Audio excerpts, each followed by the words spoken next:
start with the greatest name of Almighty Allah, who is most kind and most merciful. Assalamu alaikum. Dear friends, in our previous lecture we discussed parliamentary form of government, and today we are going to discuss the presidential form of government.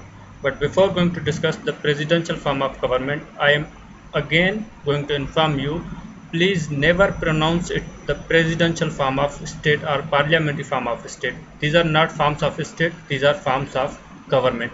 Parliamentary form of government and presidential form of government. So today we are going to discuss the presidential form of government. What is the presidential form of government? Such government in which one head of state exists, who is also called the head of state, who is also known as the head of government. जबकि parliamentary form of government में दो heads थे, head of state अलग था और head of government अलग था। लेकिन प्रेसिडेंशियल फॉर्म ऑफ गवर्नमेंट में एक ही हेड होता है जो हेड ऑफ स्टेट भी कहलाता है और हेड ऑफ गवर्नमेंट भी कहलाता है। Legislative and executive are separated. In the presidential form of government, legislative and executive, these both organs of government are not interlinked, not interdependent. These both the organs are separated from one another. Head of state cannot be dismissed. In the presidential form of government, the head of the state, who is also the head of the government, cannot be dismissed through the vote of no confidence or through another process legally. He cannot be dismissed. He will complete his tenure. Cabinet works under the supervision of head of state. जो head of state होता है उसकी supervision में जो cabinet के सारे members होते हैं वो अपने powers exercise करते हैं under the supervision of head of state, who is also called the head of government. I mean the king or president. It has a rigid and supreme constitution. In the presidential form of government, the constitution of the state is rigid and supreme. What we mean by the rigid constitution and supreme constitution? Rigid constitution means it cannot be amended through the simple majority. It is amended through the absolute majority, super majority, and supreme in this way that all these three organs of the government, executive, legislature and the judiciary, who interprets the law, these drive their forces, these drives their rules and delegated powers from the constitution. They govern as directed by the constitution, hence it is called the supremacy of the constitution. In the presidential form of government, the constitution is supreme and rigid. It cannot be amended through a illegal way or any other process. It can be amended through a absolute majority. Head of state is elected for definite tenure.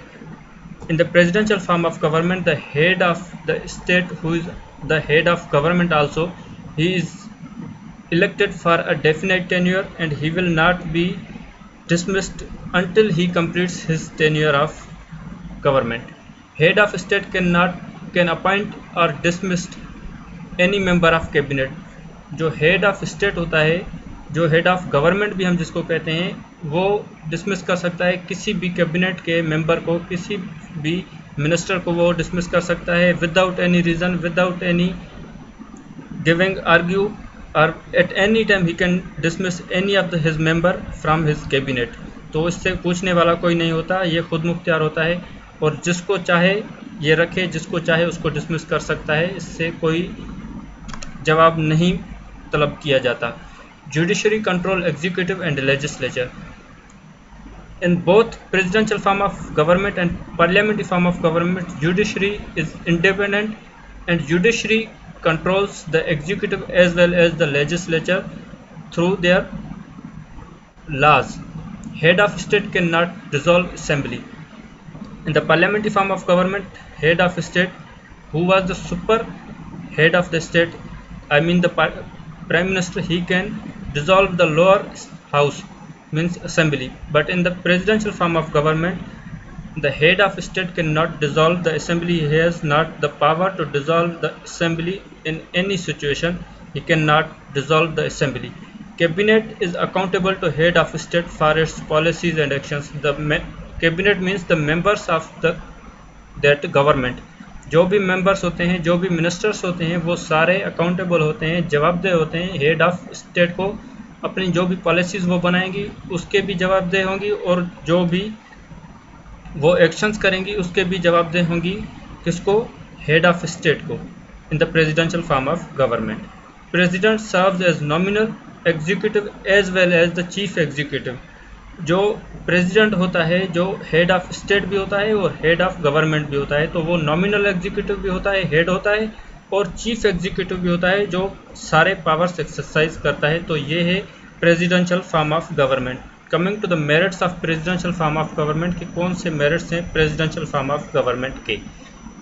Stable government, stable in sense के इसका जब तक tenure complete नहीं होता इसकी government नहीं जाती, तो ये स्टेबल गवर्नमेंट कहलाती है। फ्री ऑफ लेजिस्लेशन, लेजिस्लेशन से ये फ्री होती है, जबकि पार्लियामेंट्री फॉर्म ऑफ गवर्नमेंट में वो इंटरलिंक्ड होते हैं, एग्जीक्यूटिव और लेजिस्लेचर दोनों। ये फ्री होती है लेजिस्लेशन से, लेजिस्लेशन इसको सुप्रीम नहीं होता, ये अकाउंटेबल नहीं होती लेजिस्लेचर को। Head of state is supreme over cabinet, जो हेड ऑफ स्टेट होता है वो सुप्रीम होता है कैबिनेट के ऊपर, वो किसी भी मिनिस्टर को उतार सकता है, किसी भी मिनिस्टर को कब भी अपॉइंट कर दे, वो उसे सुपरमेसी हासिल है कैबिनेट के ऊपर, अपने मेंबर्स के ऊपर, कि वो उनके साथ जो भी करे, करना चाहे कर सकता है।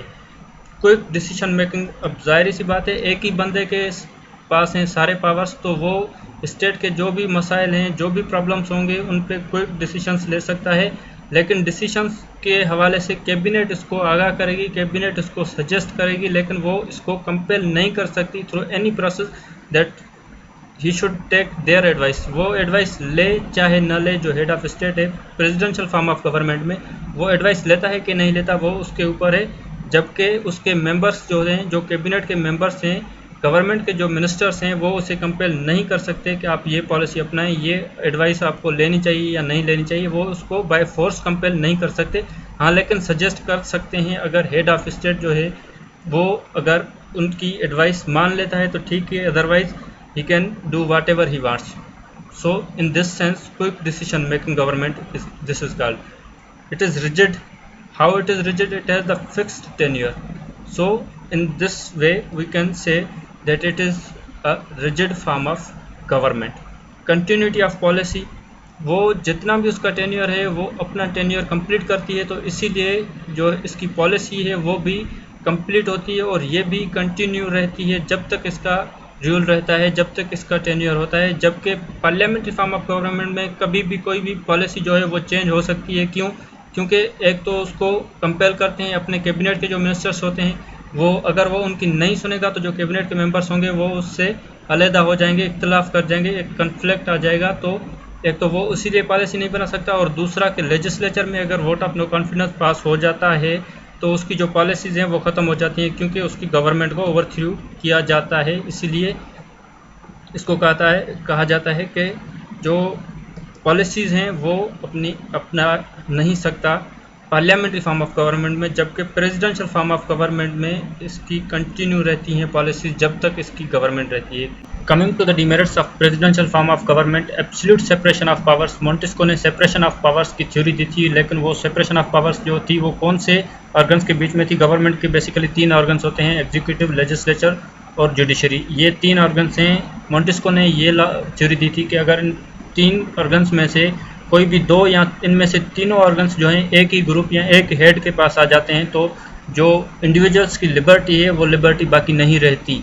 वो कैसे थी वो मैंने आपको बता दिया था Montesquieu theory of separation of powers में। अब डिफाइन करते हैं एब्सोल्यूट सेपरेशन ऑफ पावर्स कैसे है प्रेसिडेंशियल फॉर्म ऑफ गवर्नमेंट में। जाहिर सी बात है, अगर जो प्रेसिडेंट है उसके पास सारे पावर्स हैं कि वो किसी भी मिनिस्टर को, किसी भी कैबिनेट का जो उसका मेंबर है उसको डिसॉल्व कर सकता है, किसी को भी अपॉइंट कर सकता है किसी भी टाइम, तो इसके पास बहुत से पावर्स हैं। और सेपरेशन इन सेंस के लेजिस्लेचर के वो अकाउंटेबल नहीं है, न लेजिस्लेचर को न किसी और गवर्नमेंट के ऑर्गन को। तो इसीलिए कहा जाता है कि it is the absolute separation of powers, जो करना चाहे कर सकता है, एक डीमेरिट है प्रेसिडेंशियल फॉर्म ऑफ गवर्नमेंट का। Coming to the next demerit of presidential form of government, absolute powers of head of state leads to instability. जो एब्सोल्यूट पावर्स जो एक्सरसाइज करता है head of state presidential form of government में, वो instability को के तरफ ले जाते हैं एक स्टेट को। कैसे? कि जो हेड है वो जैसे चाहे कर सकता है, जो पॉलिसी अपनाना चाहे वो अपना सकता है। हालांकि उसके जो कैबिनेट के मेंबर्स होते हैं, जो मिनिस्टर्स होते हैं, वो सजेस्ट करते हैं, एडवाइस करते हैं, लेकिन वो एडवाइस ले कि ना ले उसकी मर्जी होती है। तो it's called the absolute powers of head of state के एब्सोल्यूट पावर्स हैं हेड ऑफ स्टेट के पास कि किसी भी गवर्नमेंट को, किसी भी मिनिस्टर को, किसी भी कैबिनेट के मेंबर को डिसॉल्व कर सकता है, अपॉइंट कर सकता है, किसी की एडवाइस ले ना ले उसी की मर्जी है। इट लीड्स टू ऑटोक्रेसी, इसीलिए इसे कहा जाता है it leads to autocracy. Now what is autocracy? Government of a single person, जिसके पास एब्सोल्यूट पावर्स होते हैं, इस गवर्नमेंट को कहते हैं ऑटोक्रेसी। तो ये एक फॉर्म ऑफ ऑटोक्रेसी भी कहा जा सकता है कि प्रेसिडेंशियल फॉर्म ऑफ जो गवर्नमेंट है it leads to autocracy. Coming to the next demerit of presidential form of government, conflict between executive and legislature. ये जो होता है कॉन्फ्लिक्ट पैदा करता है presidential form of government executive और लेजिस्लेचर के बीच। अगर लेजिस्लेचर में जो मेंबर्स हैं सारे मेंबर्स, अगर एग्जीक्यूटिव उसी पार्टी के ही हैं जो गवर्नमेंट कर रही है, जो एग्जीक्यूटिव में हेड है, अगर वही सारे मेंबर्स हैं लेजिस्लेचर में, फिर तो ठीक है, उनकी पॉलिसीज चलती जाएंगी, कोई मसला नहीं होगा। लेकिन अगर लेजिस्लेचर के जो मेंबर्स हैं वो अपोजिशन पार्टी के होंगे तो इनके बीच बहुत से कॉन्फ्लिक्ट आएंगे। इसीलिए it also promotes the conflicts among the two organs of government, executive and legislature. It is a great demerit of presidential form of government.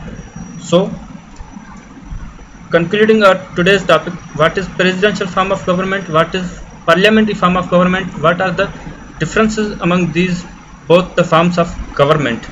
ये मैं अगेन बताने जा रहा हूँ कि ये जो है फॉर्म्स ऑफ गवर्नमेंट है, ना कि फॉर्म्स ऑफ स्टेट। ये 2021 की सीएसएस में भी मिसकॉन्सेप्ट हुआ था। मैंने आपको प्रीवियस लेक्चर में भी बताया है कि पार्लियामेंट्री फॉर्म ऑफ स्टेट का सवाल आया था, जबकि ये पार्लियामेंट्री फॉर्म ऑफ स्टेट बिल्कुल भी नहीं है। ये पार्लियामेंट्री फॉर्म और प्रेसिडेंशियल फॉर्म ये जो हैं both are forms of government.